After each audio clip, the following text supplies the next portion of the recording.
Reaction.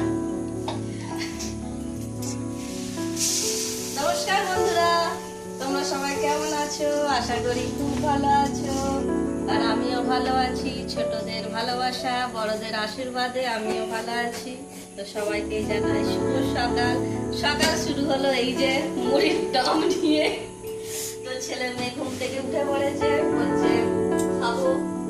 ওই আমি এখন এই যে তেলে ভাজা,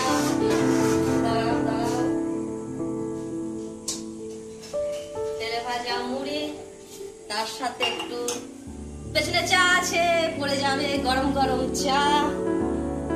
তো এই তেলে ভাজাগুলো কাল রাত্রে হয়েছিল, তো সেগুলোই কিছু ছিল, তাই ভাবলাম সকালবেলা একটু এই যে গরম গরম আমাদের গঙ্গার গরুর দুধের চা আর তেলে ভাজা, তার সাথে মুড়ি সকালবেলা একটু ছেলেদিকে দিয়ে খাবো। আয় বাবু মানু, এদিকে এসো তোমরা, এসো এসো এসো, মুড়ি খাবে, মুড়ি খেয়ে এসো। আমার অনেক কাজ আছে এখনো। এই যে তোমাদের জয়শ্রী, জয়শ্রী অনেকদিন কিন্তু ভিডিওতে আসেনি। Jayashree hello, hi, bye bye বলো বলো।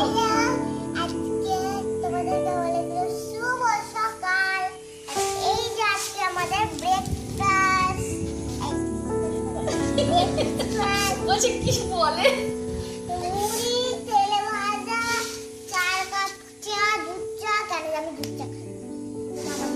আমার মেয়ের কিন্তু একটা গুণ আছে খুবই, ও একদমই দুধ চা পছন্দ করে না।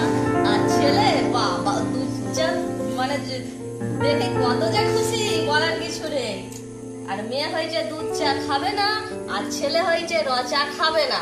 ঠিক আছে, আমাকে দুটোকে বুঝতে পারছে কিভাবে হ্যান্ডেল করতে হয়। তবে মেয়ে চা খায় না, মাঝে সাঝে একটু বলে যে মা একটু রচা করে দেবে, বায়না করে, খুবই কম, ও খায় না। তো যাই হোক, যেদিন একটু বায়না করে একটু করে দিতে হয়। নাও, মাখা হয়ে গেছে। তোমার কিন্তু বাবা হলে খুব সুন্দর করে জিনিসটাকে মাখে।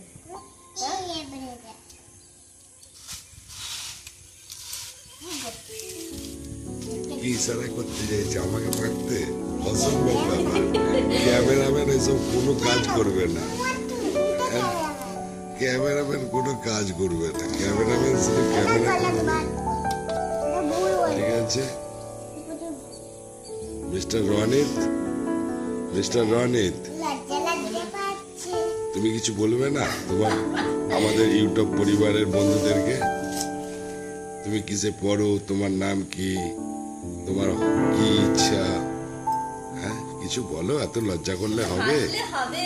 এত লজ্জা করলে হবে না। তোমরা দেখেই বুঝতে পারছো একটু লাজুকে রয়েছে।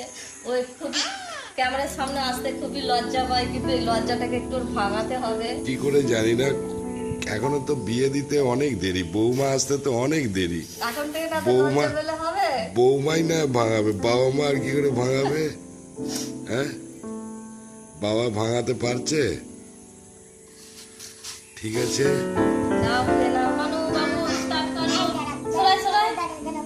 বাবা বললে কি ক্লাসে বলে ওইটা আমি বলে দিচ্ছি। দাদা পড়ে ক্লাস লাইলা, আমি পড়ি ক্লাস স্ট্যান্ডার্ড ওয়ালে। দাদাও বলে 10 গড়া বয়েজ হাই স্কুলে বয়েজেই তো পড়ি, হাই স্কুলে বয়েজে, আর আমি আনন্দবাদ প্রাইমারি স্কুলে পড়ি। একদম ওকে হবে তো। দাঁতটা আবার একটা দাঁত নড়ছে আমার। দুর্গা পুজোর সময় পুরো আমার সোনা মায়ের দাঁত গুলো ফোগলা ফোগলা লাগবে। হ্যাঁ না না, নকল দাঁত ভালো দেখতে লাগবে না। আচ্ছা আমাকে দুটো দাও। এই তো। আর তুমি পুরো ভালো করে মাখলে না কেন? আমি আগেই তো বলে দিলাম যে আমি ভালো মাখতে পারি না, তুমি কিন্তু এই মাখাটা তুমি খুব সুন্দর করে মাখো, আমি আগেই বলে দিলাম। সেই ভোর 4টা থেকে উঠে তুমি আমার পেছনে লেগে আছো। ঠিক আছে বন্ধুরা, এই ছেলে ব্লগটা শেষ করলাম। ও যারা আমার চ্যানেলে নতুন আছো